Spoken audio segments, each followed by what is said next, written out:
السلام علیکم ورحمۃ اللہ وبرکاتہ۔ بسم اللہ والحمد للہ والصلاۃ والسلام علی اشرف رسول اللہ۔ الفیہ میں ہم جو نائب ہو کر آنے والے ہیں ایسے اعراب کے بارے میں چرچا کر رہے تھے۔ اسماء و ستہ کا چرچا ہو گیا، آج مثنیٰ کا چرچا ہے اور ملحق بالمثنیٰ ان کے بارے میں بات کریں گے۔ تو سب سے پہلے شاعری دیکھو، بلا الف رفاع المثنى واکلا اذا بمضمر مضافا اوصلا کلتا كذاك اثنان واثنتان كابنين وابنتين يجريان وتخلف الياء في جميعها الالف جرا ونصبا بعد فتح قد الف۔ مثنیٰ کا اعراب آپ لوگ پڑھے ہیں، بہت آسان ہے۔ الف سے مثنیٰ کو رفع ملتا ہے اور یا سے نصب اور جر ملتا ہے۔ آج ہم اس شاعری میں خاص دو باتیں پڑھیں گے۔ ایک تو سب سے پہلے مثنیٰ کیا ہے وہ پڑھیں گے، پھر اس کو یہ اعراب کب ملتا ہے وہ بھی پڑھیں گے، یعنی ملحق بالمثنیٰ جو ہیں ان کو یہ اعراب ملنے کے لیے کوئی شرط ہے وہ سب پڑھیں گے انشاءاللہ۔ تو سب سے پہلے مثنیٰ کی تعریف پڑھ لیتے ہیں۔ مثنیٰ بولے تو کیا ہے؟ تو مثنیٰ کی تعریف کیا ہے؟ لفظ دال علی اثنین بزیادۃ فی آخرہ صالح للتجرید وعطف مثلہ علیہ۔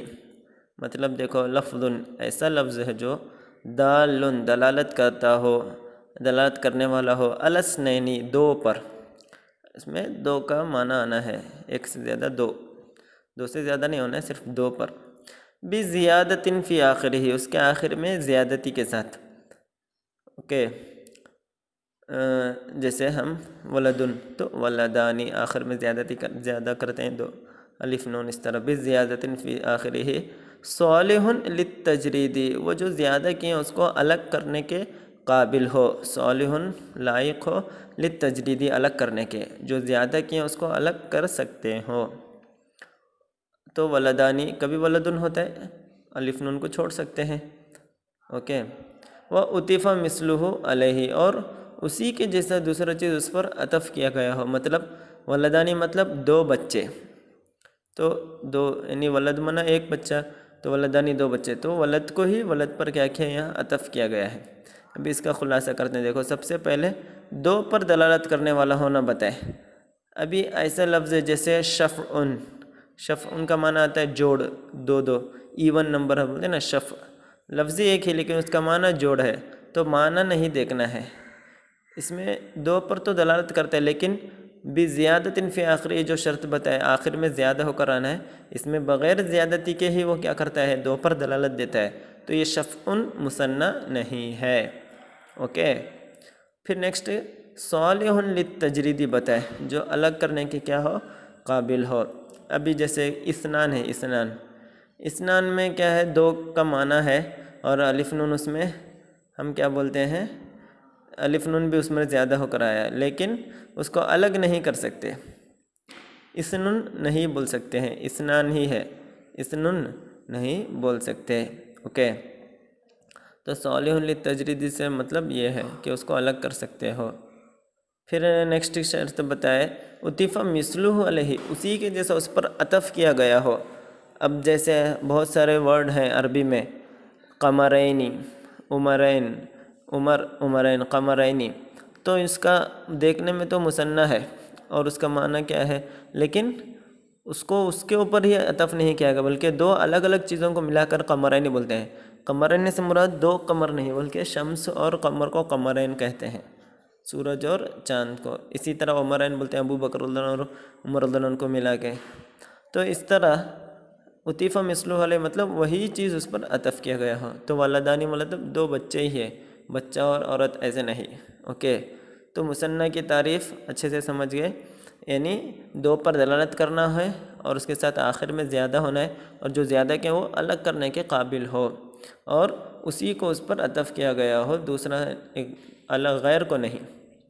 تو یہ ہے مثنیٰ کی تعریف۔ اب مسئلہ پڑھتے ہیں۔ سب سے پہلے دیکھو، بالالف، الف سے ارفع المثنیٰ، مثنیٰ کو رفع دو، واکلا، اور کس کو بھی؟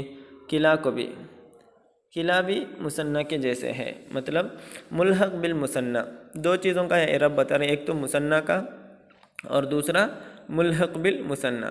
تو مثنیٰ کون سا ہے جس کے اوپر مثنیٰ کی تعریف صادر آتی ہے وہ سب مثنیٰ ہے، اور جس کے اوپر مثنیٰ کی تعریف نہیں آتی وہ ملحق بالمثنیٰ ہوگا، جس کا اعراب مثنیٰ کے جیسے ہی ہوتا ہے۔ تو سب سے پہلے مثنیٰ کیا ہے؟ بالالف، الف سے ارفع المثنیٰ، مثنیٰ کو رفع دو۔ کلا، کلا، تو کلا، کلتا، یہ سب بھی کیا ہے؟ ملحق بالمثنیٰ ہے، اس کو بھی رفع دو۔ اس کے لیے شرط بتا رہے ہیں، اذا، جب، بمضمرن، ایک ضمیر سے، مضافن، اوصلا، اضافت کے طور پر وہ ملایا گیا ہو۔ تو یا کلا، کلتا، یہ سب کے لیے کیا ضروری ہے؟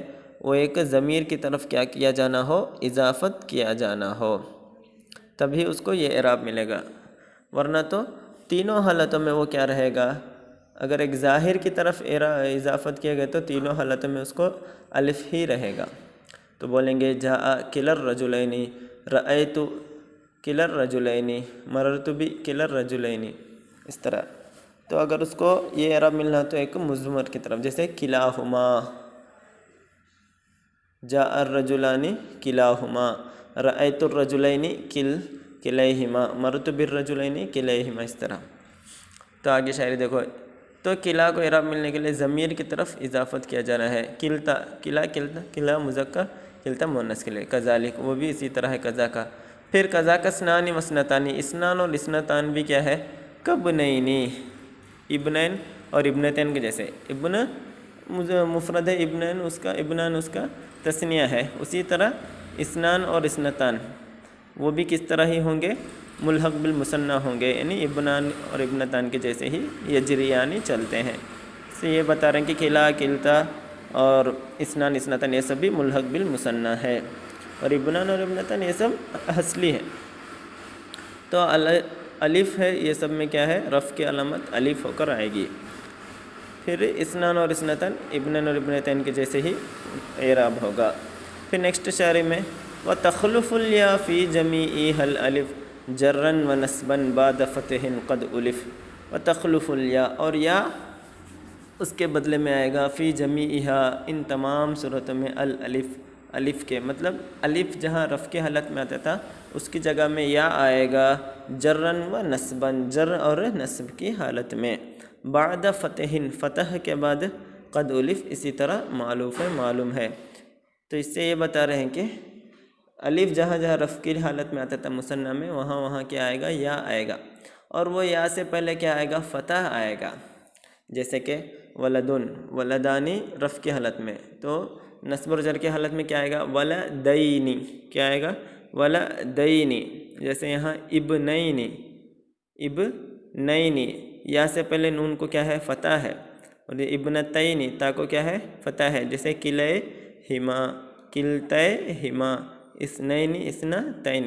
اس طرح کیوں بتا رہے ہیں؟ کیونکہ اگر کسر دیں دیکھو جمع کا ہو جائے گا، جمع میں آتا ہے کسر، اس لیے فرق کرنے کے لیے، تو مثنیٰ میں فتح کے بعد جر اور نصب کی حالت میں کیا آئے گا؟ یا آئے گا۔ اوکے، تو یہ تھا مثنیٰ کا اعراب، انشاءاللہ نیکسٹ جمع کا آئے گا۔ تو شاعری آرام سے سمجھ سکتے ہیں، بہت آسان ہے۔ تو مثنیٰ کی تعریف اور کلا، کلتا کو کیا ملنا، جو اعراب ملنے کے لیے جو شرط ہے وہ سب سمجھنا۔ السلام علیکم ورحمۃ اللہ وبرکاتہ۔